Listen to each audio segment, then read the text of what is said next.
Bonjour et bienvenue sur le podcast Danse mon amour, qui donne la parole à toutes celles et ceux qui aiment la danse. Danseuses, musiciens, élèves et plus encore. Ce podcast est sponsorisé par le livre pour enfants Danse mon amour, disponible sur Amazon. Aujourd'hui, je reçois Myriam Barakar de Zurich.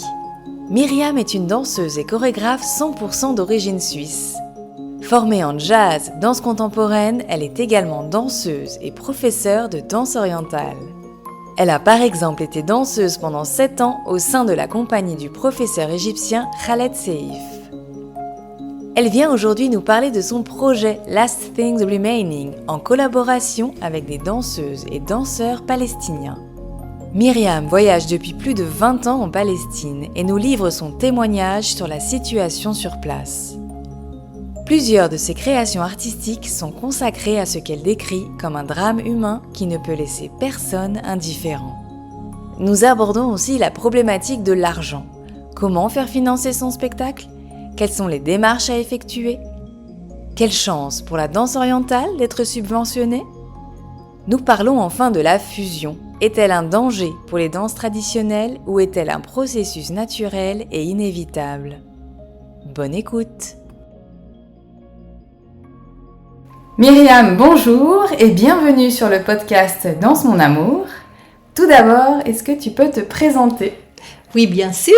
Merci beaucoup pour l'invitation. Je suis super heureuse de faire ce podcast avec toi. Et je suis danseuse chorégraphe basée en Suisse. Je suis danseuse, d'abord j'étais danseuse de danse contemporaine et après j'ai commencé à danser la danse orientale et maintenant je fais tout, les deux styles et tout ce qui est entre les deux styles. Par exemple ? Par exemple une fusion. D'accord, on va en parler après justement, Okay. J'ai des questions sur la fusion. Aujourd'hui, tu viens nous parler de ton projet en lien avec la Palestine et des danseuses et danseurs palestiniens. Ton projet s'appelle Last Thing Remaining, les dernières choses restantes. On parle d'abord du contexte. Comment t'es venu cet intérêt pour le monde arabe, toi qui es suisse ? Alors l'intérêt est grandi avec le temps. C'était pas tout de suite. D'accord. Avec la compagnie avec laquelle j'ai travaillé en Italie, ils étaient des élèves du grand chorégraphe et l'école du Reda Bentefour. Ouais. Tu connais ? Non. Il est de Paris. Maintenant, D'accord. il est aussi très âgé. D'accord. Mais ses racines, il est d'origine algérienne. Ok. Et déjà, son style de danse, il y avait des traces de ses racines. Et j'ai adoré ça. Ah. Parce qu'il y avait quelque chose d'exotique qui n'était pas vraiment un style de danse moderne comme moi je connais. D'accord. Alors, C'était un prof de danse quoi ? C'était un prof de danse contemporaine. Ouais. Ok. Après, la musique qu'ils utilisaient, il y avait aussi des influences de la musique orientale. Ah oui. Et je suis devenue très curieuse sur ça. Et c'était la musique et la danse arabe qui après m'a appelée. Ouais. En général, De c'est fonder ça. plus dans ce monde-là. Après, j'ai commencé avec la danse orientale et doucement, en dansant un style de danse, il s'ouvre un nouvel monde entier. C'est vrai. Tout à Ouais. fait. Ah ouais. Ouais. Mais c'était doucement, hein. Ouais. Parce qu'on était plein de préjugés sur le monde arabe et ça m'a pris du temps pour m'approcher. D'accord. C'est aussi musicalement. Oui. Il y avait des styles de musique que je supportais pas au commencement. Oui. Et doucement, tu t'adaptes et tu commences à aimer. Parce que ouais, pour situer un peu le contexte aussi, ce que je constate en Suisse allemande, il n'y a pas une communauté arabe. Donc les gens n'ont pas de contact ou de connaissance avec des arabes. Donc c'est vrai que c'est complètement étranger pour vous en fait, comparé à la France où on a ce mélange de cultures déjà présent. Ouais. Absolument. Et c'est déjà mieux dans la partie Suisse Romandie. Oui. Il y a déjà plus une communauté des Arabes qui se rencontrent. Il y a aussi plus des restaurants Tout à fait.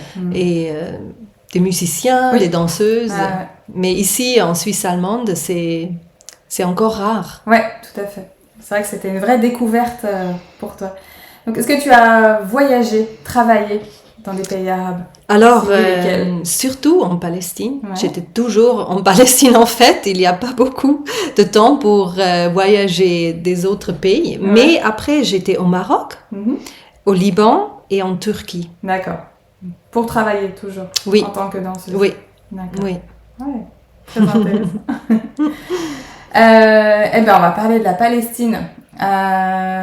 Il est difficile de distinguer la politique, la vie quotidienne et l'art quand on parle de la Palestine.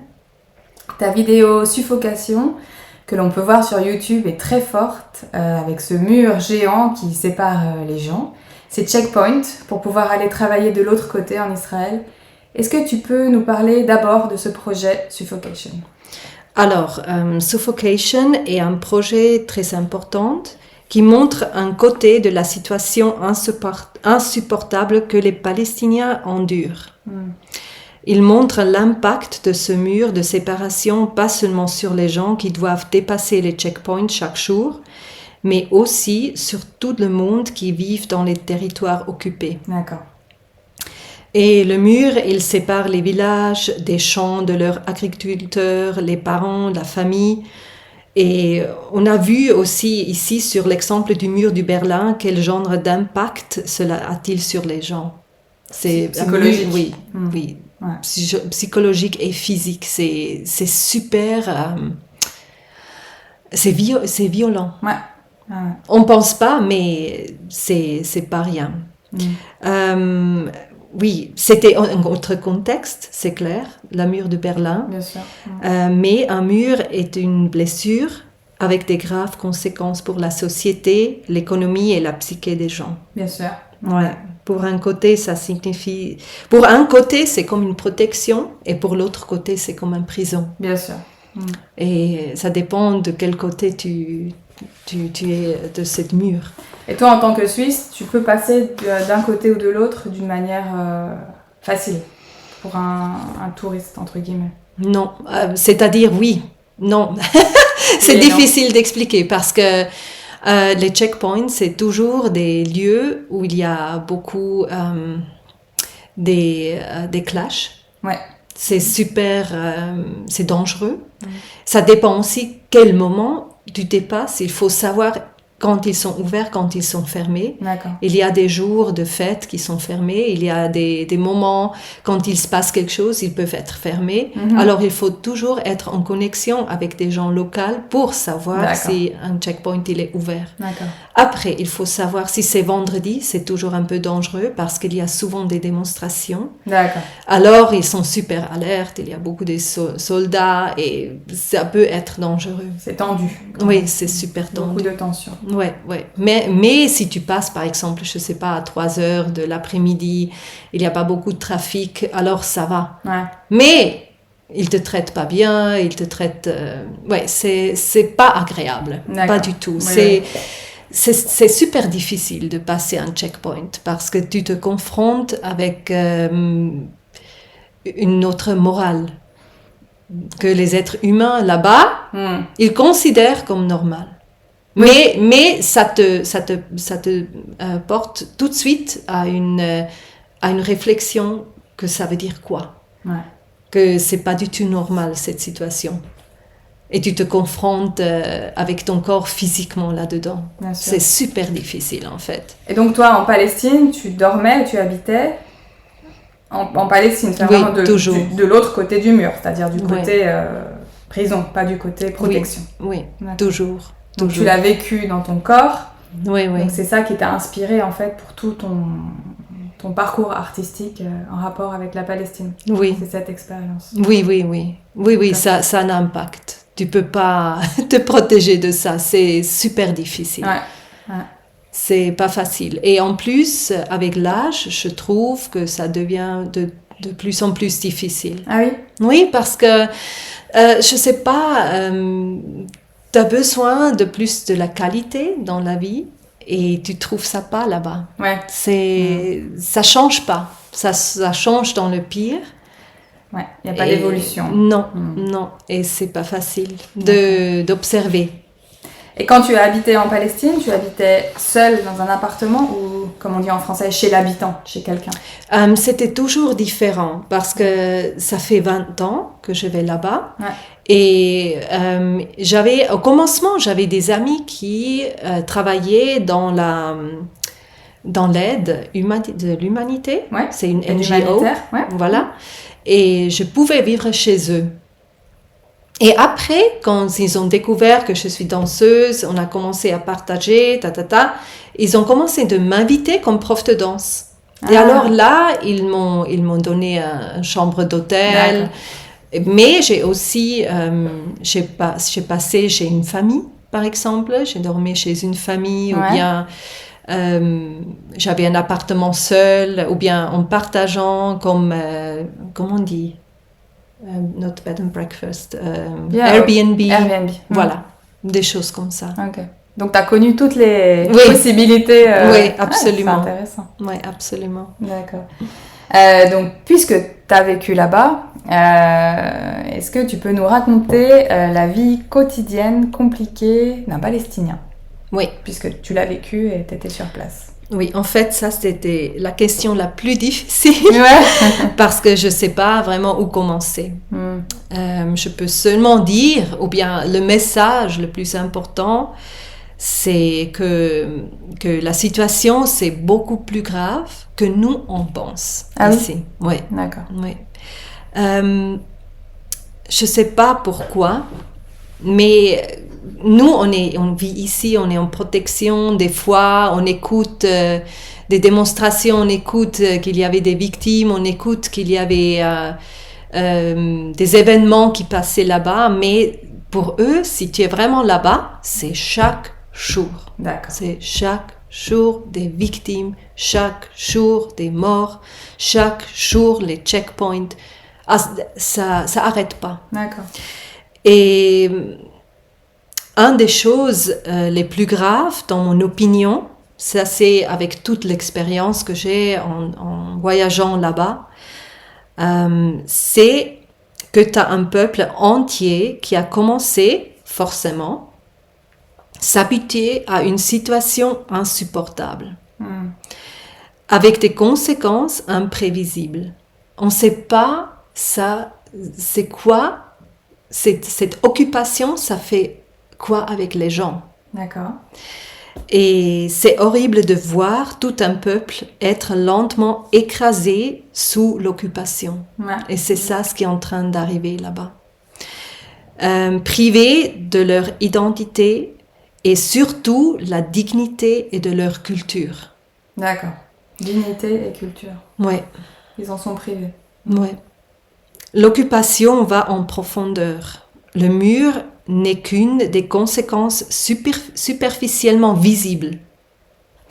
Les effets sur les gens avec des années d'occupation avec l'intention de les chasser lentement de leur terre, je pense, c'est unique dans l'histoire de l'humanité, comme ça. D'accord. Avec des conséquences imprévisibles.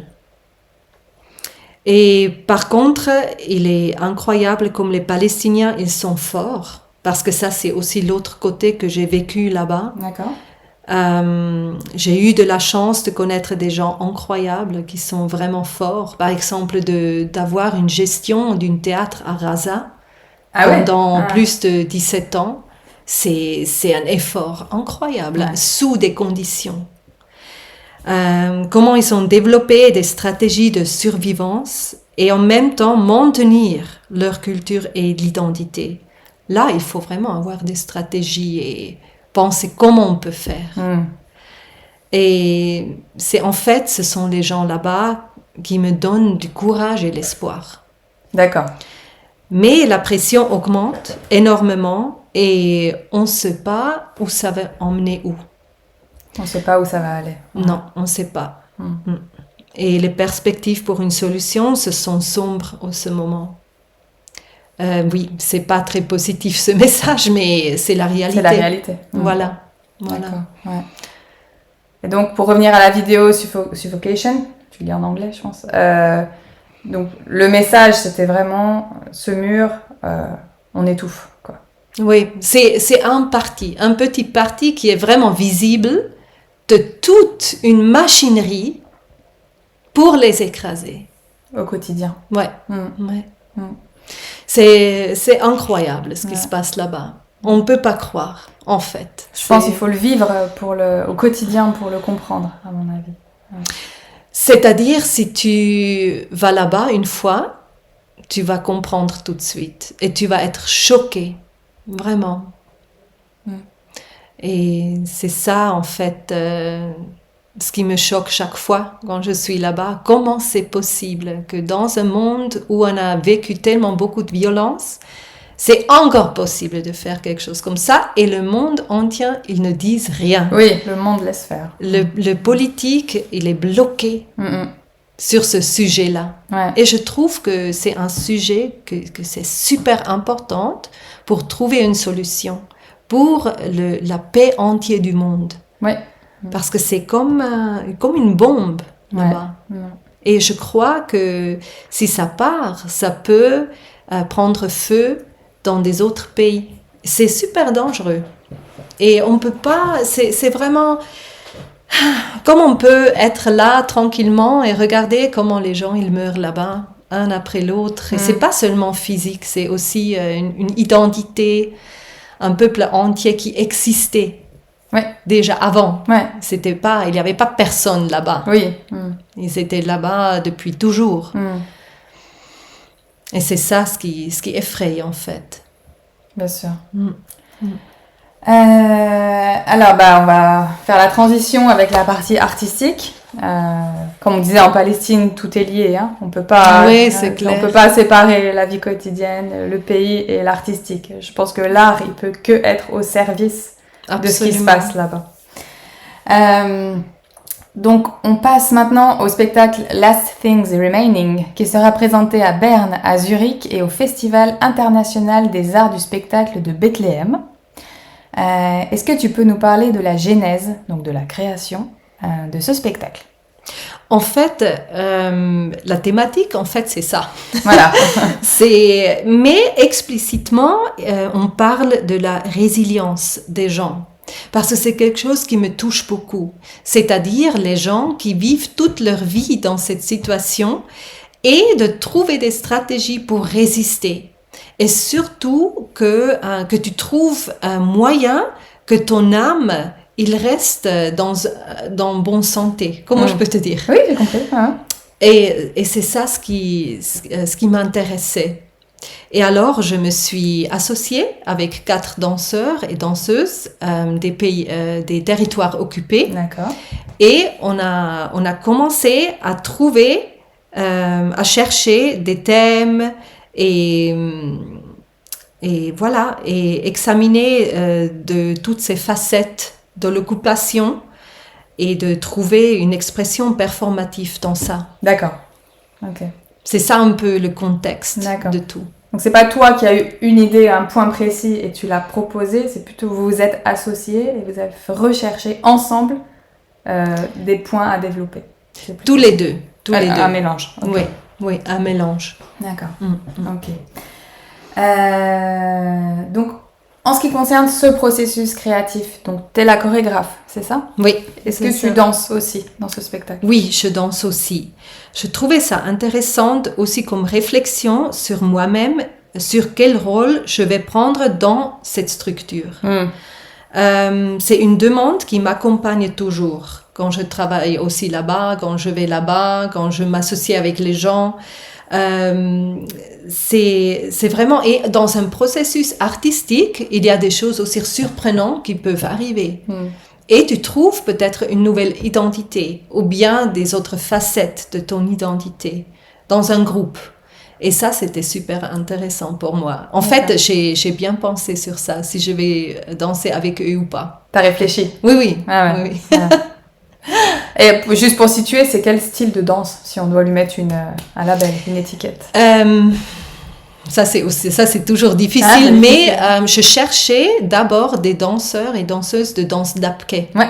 C'est-à-dire, ce sont des danseurs qui savent leur folklore. D'accord. Et on a travaillé avec leur folklore et on a mélangé un peu avec la danse orientale et avec la danse contemporaine. C'est un mélange. D'accord. Oui, c'est aussi un peu de danse-théâtre. Ouais. avec beaucoup des objets. Il y a beaucoup des objets sur scène aussi. Est-ce qu'il y a des paroles? Est-ce qu'il y a des gens Il y a qui des parlent? paroles, D'accord. ça aussi. En quelle langue, du coup? Toutes les langues, c'est Ok. arabe, anglais, français, allemand. Super. Il y a surtout une scène où on utilise beaucoup les langues. D'accord. Ok. Alors, du coup, la relation que tu as avec les autres danseurs, est-ce qu'elle est verticale? Donc, j'entends par là, est-ce que toi, tu donnes les mouvements et les instructions en tant que chorégraphe sans possibilité trop de négociation? Ou est-ce que les autres danseurs peuvent donner leur opinion? Comment tu travailles? Alors, on a discuté beaucoup sur tous les motifs dans le spectacle, vraiment, sur tous les détails. Il y avait, est-ce qu'on prend cet objet ou bien pas, ou bien un autre objet, est-ce qu'on utilise ce parole-là, comment on doit... On a discuté sur vraiment toutes les choses. J'ai aussi invité des artistes palestiniens pour donner du feedback. C'est super important, surtout quand tu danses dedans. Il faut quelqu'un de dehors. Et on avait un coach, c'est Royston Muldoon. Je ne sais pas si tu connais. Ouais, j'ai fait des recherches du coup. Ouais. Oui. Je connaissais pas, mais j'ai fait des recherches. Voilà. Et lui, il a voyagé beaucoup en Palestine. En fait, c'est pour ça que je lui ai demandé, parce que lui, il connaît la situation là-bas, il connaît la situation politique. Alors, il n'y a pas de discussion sur ça. Et on peut travailler vraiment sur des détails qui, pour moi, c'était super importante. Après, il y avait aussi, comme j'ai dit, des artistes sur place qui sont venus et ils ont donné du feedback, qui c'est super important parce que c'est quand même une pièce qui parle des Palestiniens et leur situation. Alors, pour moi, c'était super important que les Palestiniens ils disent, oui, ce que tu en parles, c'est vrai. C'est vrai. Ça nous correspond. D'accord. Voilà, c'est ça ce qui était plus important pour moi. On n'avait pas toujours la même opinion, mais ça c'est normal, ça fait partie du processus. Et après, tu as besoin de quelqu'un qui tient les choses ensemble, qu'il y a un fil rouge ou une écriture coréen qui maintient les pièces ensemble. Si tu n'as pas ça, c'est n'importe quoi. Il faut avoir... C'est comme un livre, non? Ouais. Tu peux prendre des idées, mais après, c'est toi qui l'écris. Avec tes mots, avec ta langage, parce que ça doit être quelque chose entier. Voilà, mais il y a toujours quelqu'un qui t'aide, surtout quand tu danses dedans. C'est bien, c'est une preuve aussi d'humilité de ta part. Humilité, tu connais? Oui. Ça veut dire, tu es humble et tu dis, voilà, je suis là, j'ai quelque chose à dire, mais je vous écoute et Je crois que c'était super intéressant. J'ai pris quel rôle dans le spectacle aussi.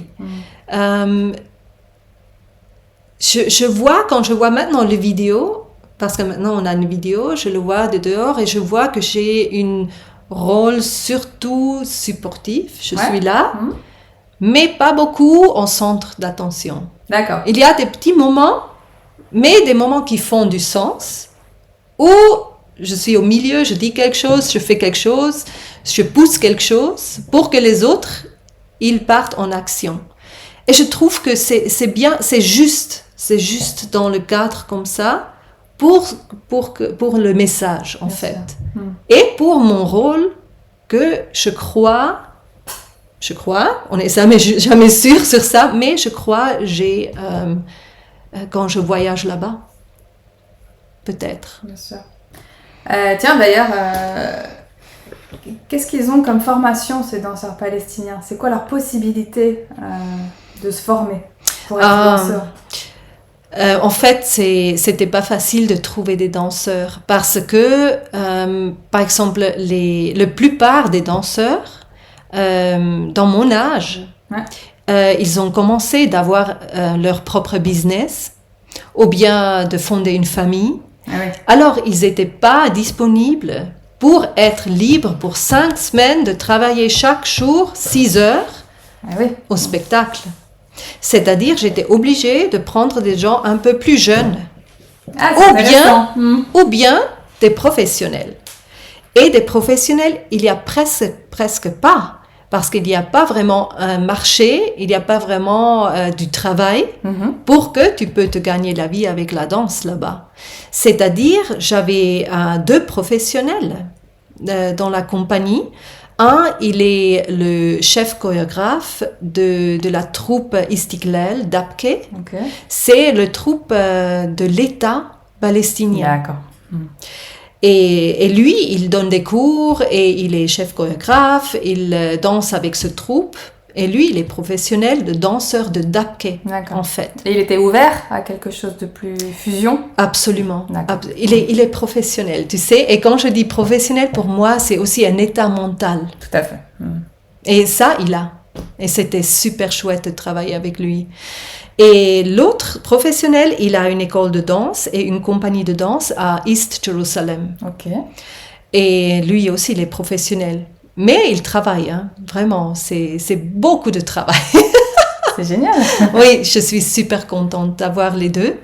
Et les autres deux, ils étaient semi-professionnels. Ils sont de Sariyet. Ça, c'est une organisation aussi de l'État. Et ils ont une compagnie de danse contemporaine. D'accord. En fait, c'était les deux danseurs et danseuses de danse contemporaine, en fait. Mais avec le background de Dabke. Toujours. Oui, toujours. Toujours ce Voilà, voilà. Et un des deux, il avait des comment on dit, des capacités comment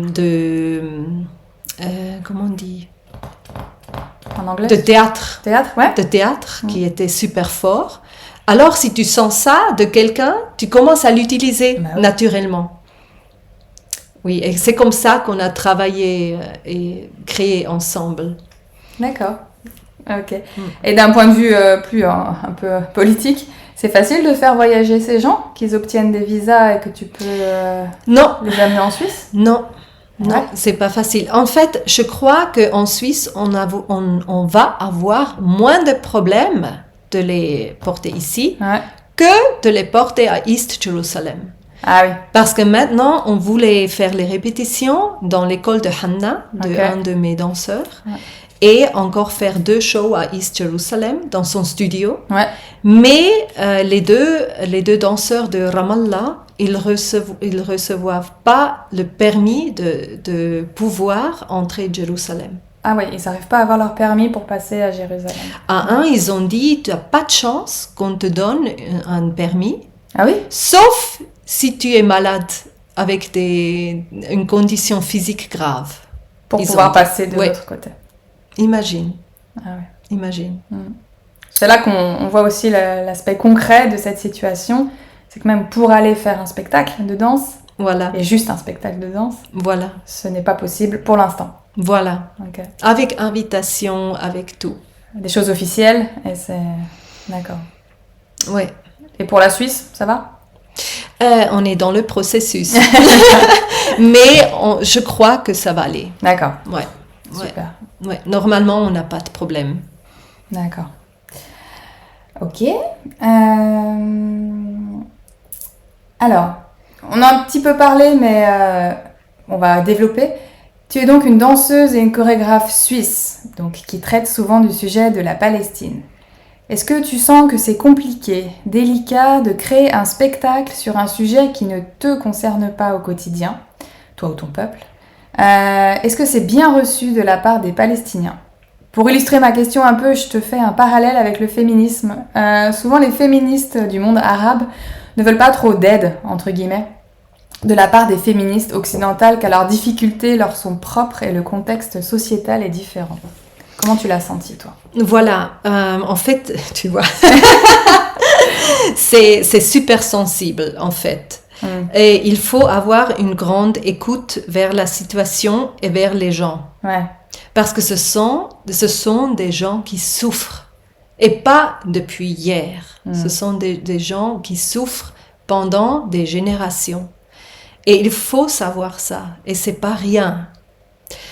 Le fait que je voyage depuis 20 ans régulièrement en Palestine, en étant invitée d'eux, il y a une confiance des gens vers moi. D'accord.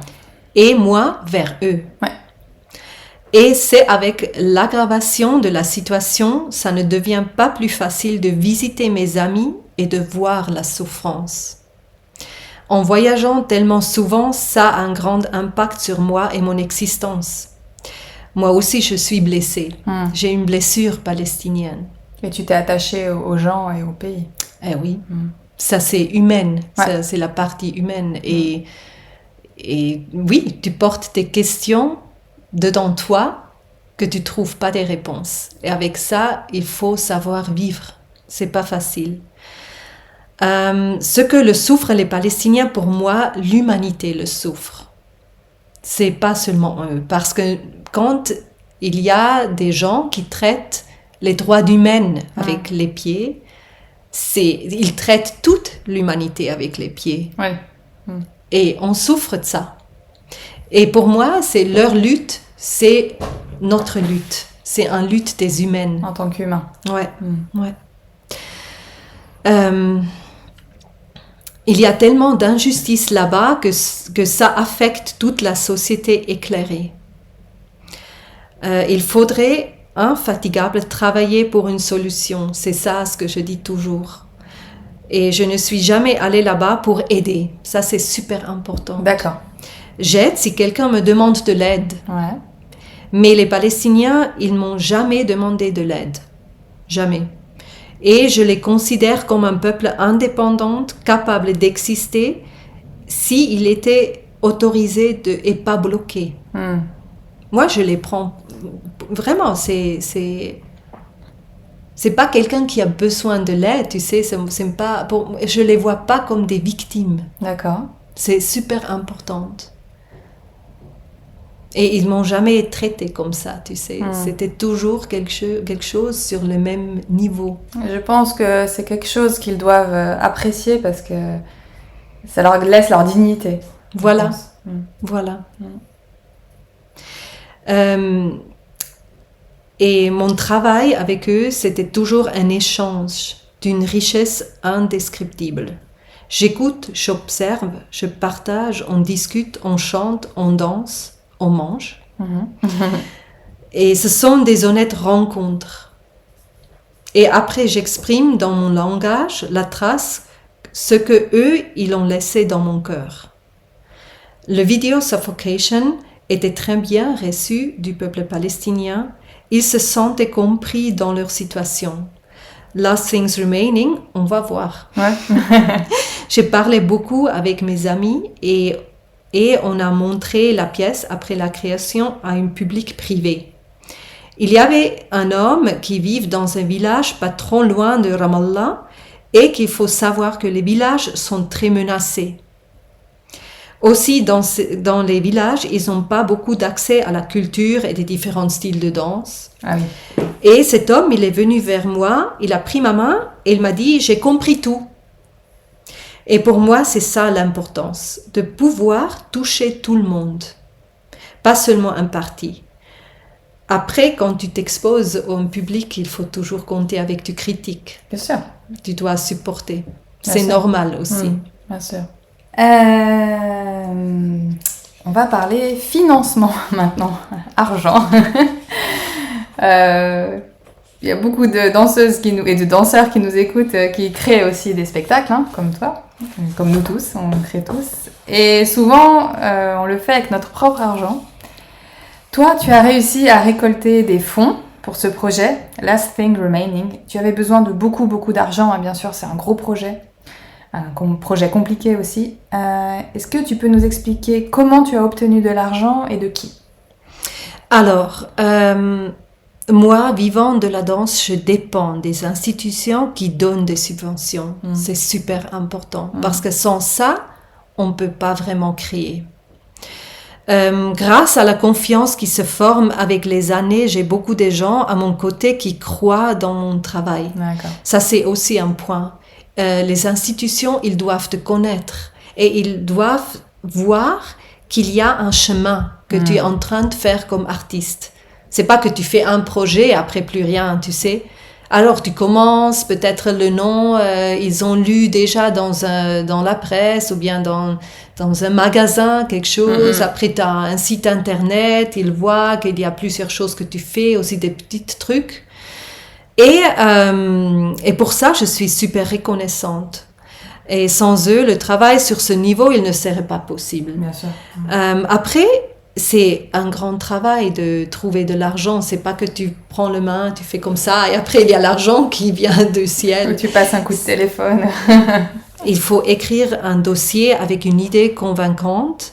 Et après, tu dois téléphoner, si tu as des questions, il faut écrire, essayer.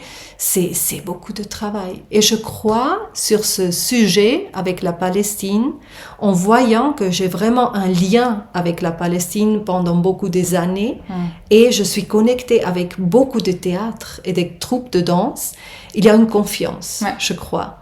Et en plus, ils connaissent la gravesse de la situation des Palestiniens, et je crois c'est pour ça qu'on a reçu des fonds. Mais de la ville de Zurich, on n'a rien reçu, par exemple. Tu sais, les fonds, vraiment les grands fonds, on n'a pas reçu. Ce sont tous des institutions privées qui ont donné culturelles ou des sociétés, des entreprises? C'est culturel. Institutions culturelles. Voilà. D'accord. Privé. Privé, ok. Parce qu'en plus, ton sujet, c'est délicat. Oui. Donc, je pense qu'il y a des institutions, ou la ville de Zurich, peut-être pour pas froisser, pour pas énerver des gens, ils vont pas donner, parce qu'il y a quelque chose de politique derrière. C'est ça qui est compliqué. Sais, la question politique, pour moi, personnellement, la pièce, elle n'est pas politique. Parce qu'il parle des gens. D'accord. Mais si quelqu'un... c'est dans l'œil de la personne qui le regarde. Si tu le trouves, le contexte, c'est politique. Tu sais ce que je veux dire? Oui. Et des choses que pour moi, c'est humaine. Pour des autres, peut être très politique. Bien sûr. Et c'est où la frontière? Ouais. Dans l'œil de celui qui voit, selon toi. Oui, absolument. Oui, donc quelqu'un, il peut voir ton dossier de présentation et avoir une lecture complètement politique, pour le coup. Oui, on a eu ça. Ouais. Oui, forcément. Ouais. Oui, absolument. J'étais obligée de répondre à des questions, j'étais obligée d'écrire des lettres, de m'expliquer. Oui, ça existe. Bien sûr. D'accord. Donc là, c'est les institutions culturelles. Tu as aussi des gens en privé qui t'ont envoyé, qui t'ont aidé? Oui, aussi. On a fait un fonds pour des gens qui veulent supporter. Ah ouais. Financièrement. D'accord. Oui. Ah ouais. Oui, ça on a aussi. D'accord. Et entre, on va dire, le temps où tu cherches l'argent et où tu trouves tout l'argent dont tu avais besoin, et ça se compte en mois, en semaines, c'est combien de temps à peu près pour trouver tous les financements dont tu as besoin? Ça a pris combien? C'est un processus parce que tu sais pas. Des fois c'est en risque. Ouais. Parce qu'il y a un point où tu dois décider, est-ce que je fais ce projet, oui ou non? Ah oui. Et c'est pas facile de décider des fois parce qu'il y a beaucoup de dossiers que tu n'as pas encore reçu une réponse. Mais il faut le faire avec un peu feeling. Tu sens que ça peut aller dans une direction ou bien tu as des plans B. Tu dis, ok, si ça va pas, j'ai une possibilité de faire ça et ça et ça.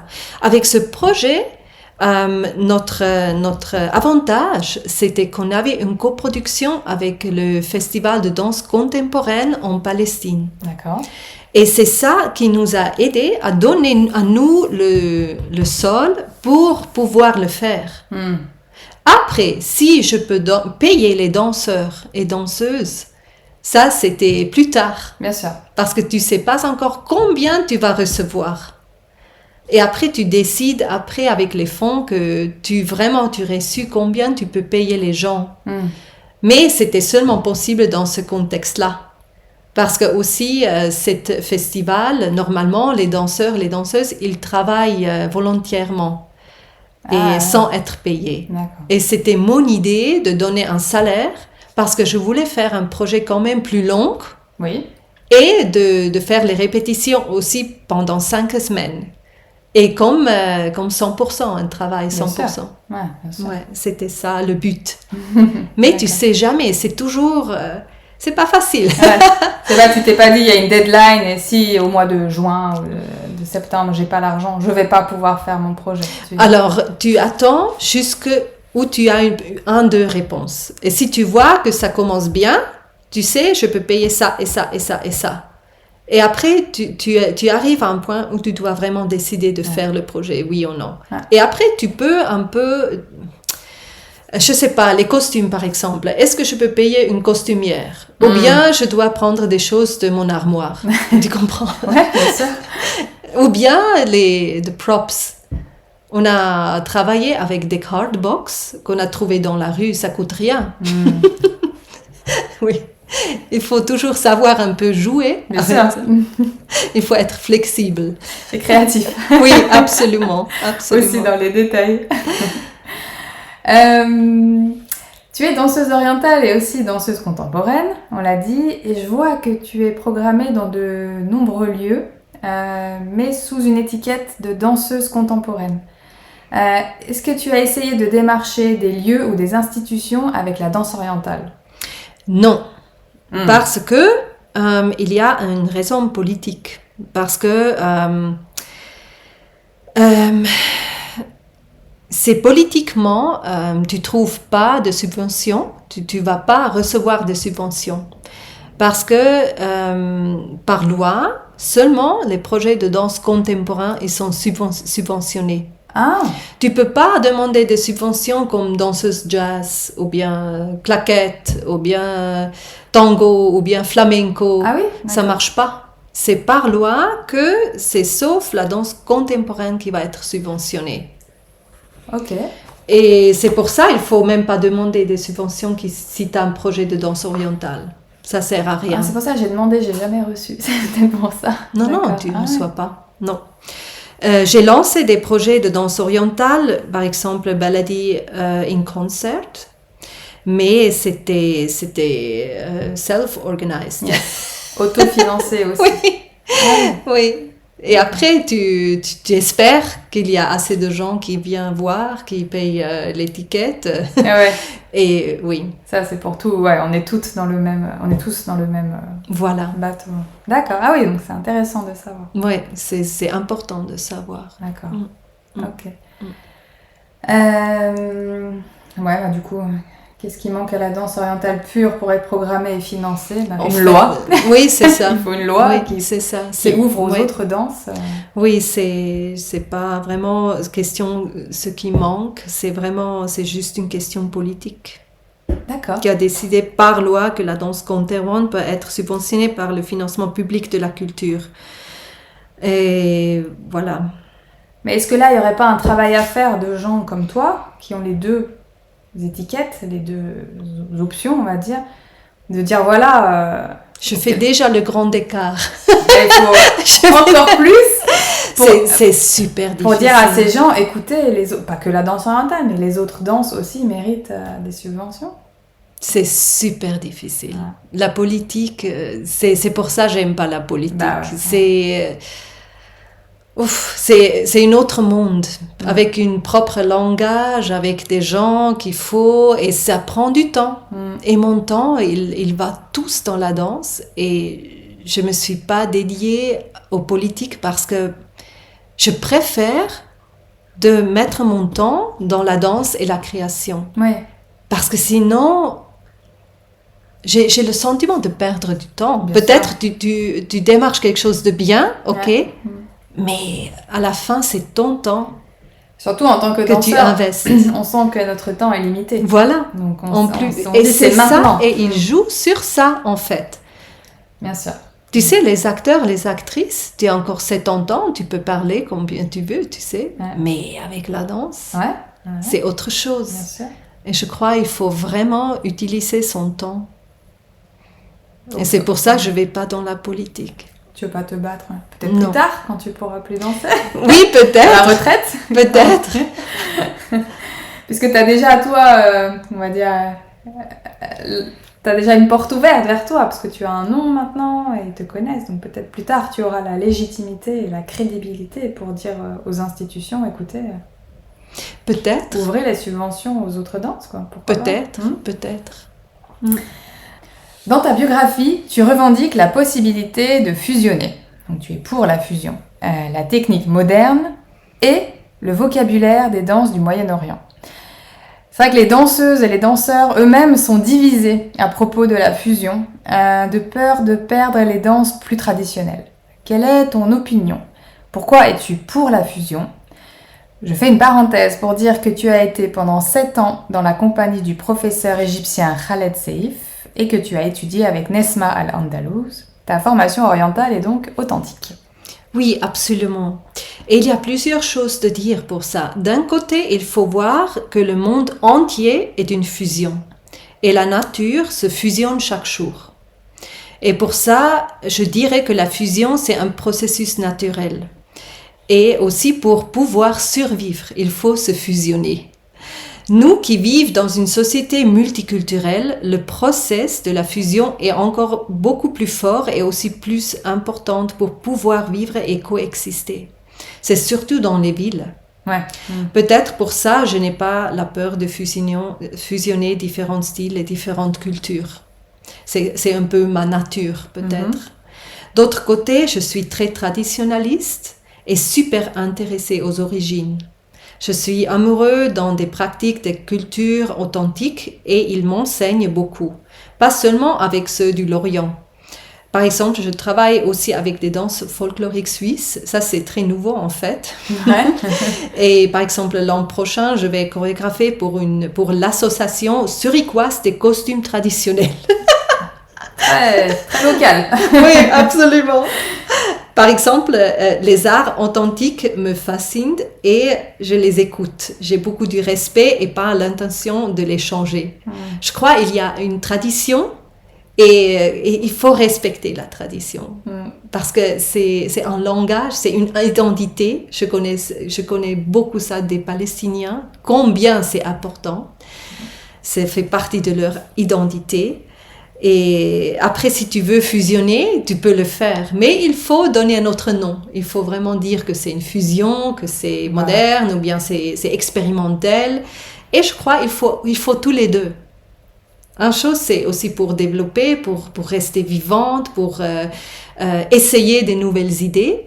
Et l'autre, c'est pour vraiment fonder une unité entre les gens, pour une identité, pour une trace d'une culture qui laisse dans la terre. Ouais. Pour toi, l'un n'annule pas l'autre.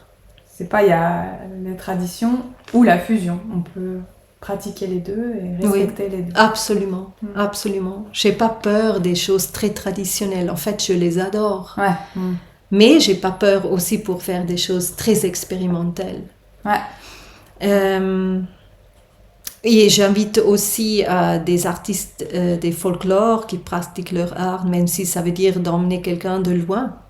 Ouais. Tu sais, ça veut dire de faire un visa, d'organiser pour dormir, Mais alors, tu le fais parce que tu adores ce que tu fais.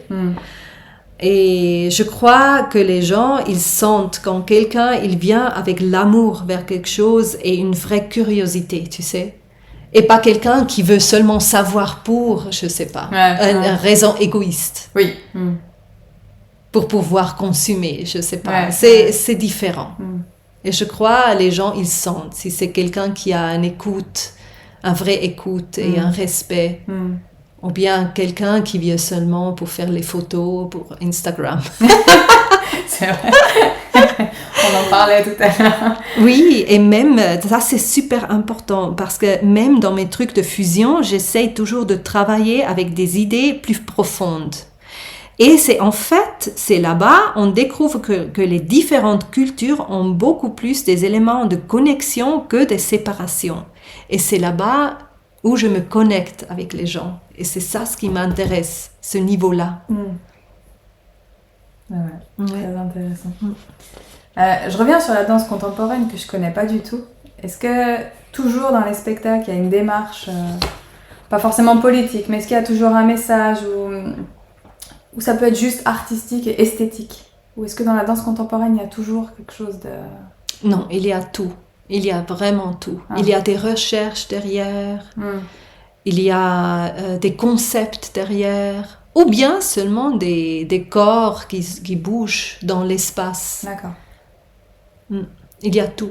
D'accord. Tout. Ok. Ça dépend toujours avec qui tu travailles, avec quel chorégraphe.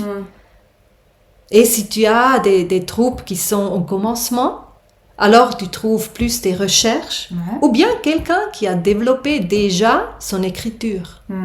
Parce que ça prend du temps de développer une écriture. c'est super difficile. Et ça change aussi avec le temps. Bien sûr. Tu es toujours dans le développement. Tu n'es jamais arrivé. Bien sûr. Peut-être un jour, trop vieille pour vraiment pouvoir bouger, mais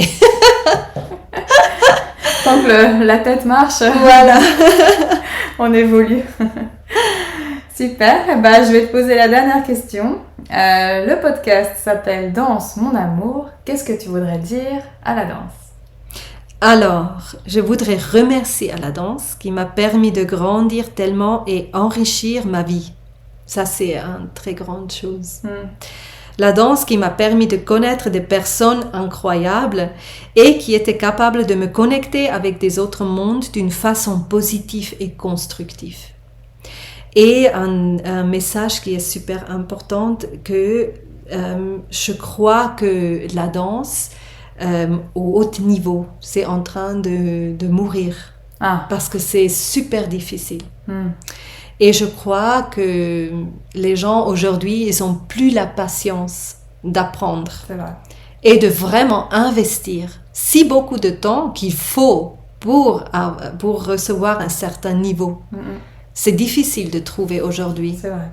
Des gens qui sont le focus.